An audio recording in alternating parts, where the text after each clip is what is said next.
연일 폭염이 이어지더니 오늘 밤부터는요, 이 극한의 폭우가 지금 예고가 되어 있습니다. 전국 대부분 지역에 비가 내리고 특히 남부지방에 최대 250mm까지 내리는 곳도 있다고 하는데 권상희 평론가께서 좀 내용이 어떤 듯이 업데이트가 되어 있는지 좀 설명해 주세요.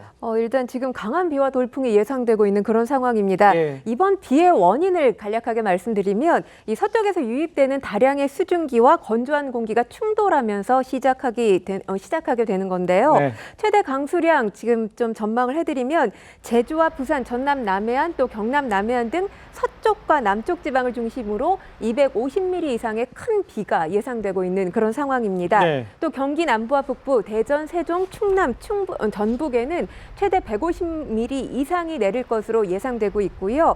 서울과 인천, 경기 등 수도권 지역에는 50mm에서 100mm가량의 많은 비가 내릴 것으로 예상되고 있습니다. 전남 일부와 제주도 서해안 일부에는 이미 호우 예비특보가 내려져 있는 상황입니다. 그렇군요.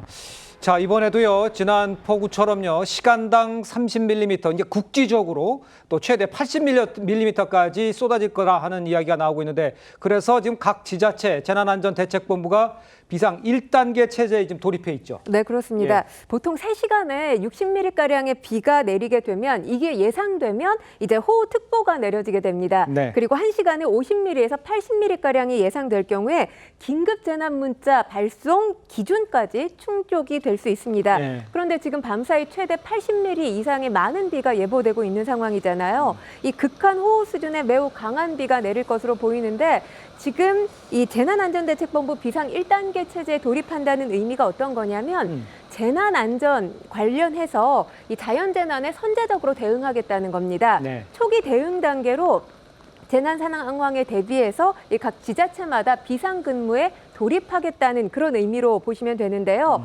경기도의 경우 오늘 저녁 7시부터 재난안전대책본부 비상 1단계 발령이 되고요. 또 경상남도의 경우 오전 10시 기준으로 진주와 하동, 산청 등 5개 시군에 예비특보가 발효되어 있습니다. 네네. 초기 대응 단계에서 비상 1단계로 격상하고 비상근무에 돌입한 상황입니다. 예. 특히 지난달 집중호우 피해를 입은 경기 북부 또 경남 산청, 지리산 지역에 많은 비가 예상돼 있는데요. 네. 지금 사실 여름철이고 또 한참 휴가철이잖아요. 이거 휴가철인 만큼 혹시라도 야영 중에 계신 분들 있으시다면 빗방울이 떨어질 경우 반드시 안전한 곳으로 미리 이동을 하시기 바랍니다. 그러니까요. 지금 이런 상황에서 지금 아까 조금 전에도 언급을 해줬습니다만 이 경기도 가평 또 이 경남 산청 사실 그 남은 실종자 찾기 위해서 지금 연일 수색 작업이 계속되고 있는 이런 상황이거든요.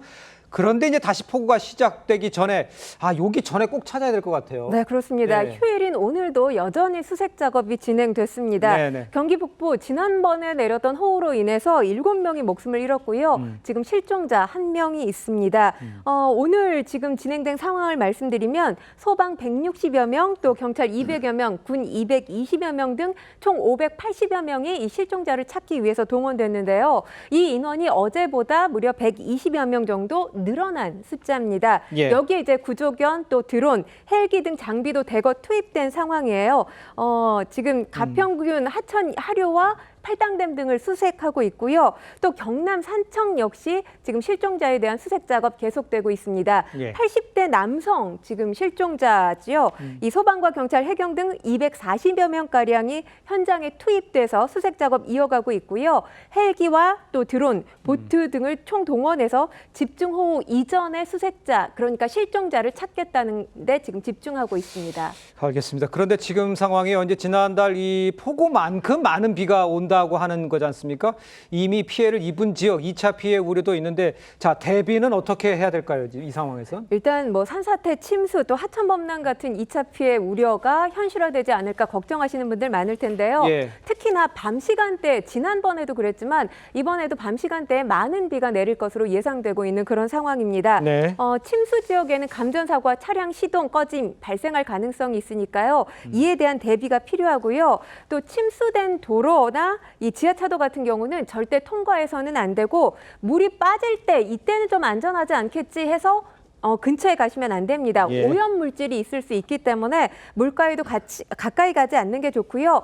도심 같은 경우는 이럴 땐 사실 좀 바닥을 주의해서 걸어보시는 게 좋을 것 같습니다. 예. 왜냐하면 지금 콘크리트 맨홀이 서울에만 무려 4천여 개 넘게 설치돼 있거든요. 그런데 문제인 건 철제 맨홀보다 이 길거리에 있는 일반 콘크리트 맨홀 내구성이 떨어진다는 평가를 받고 있습니다. 네네네. 그래서 비가 많이 올 경우에 이 맨홀 뚜껑이 열리는 경우가 있습니다. 만약에 비가 많이 내리게 된다면 예. 혹여라도 또 문제가 있을 수 있으니까요. 맞아요. 바닥을 한번 살펴보시는 것도 반드시 필요한 일이라고 생각됩니다. 알겠습니다. 오늘 밤부터니까요. 각별히 주의를 좀 하셔야 될 것 같습니다.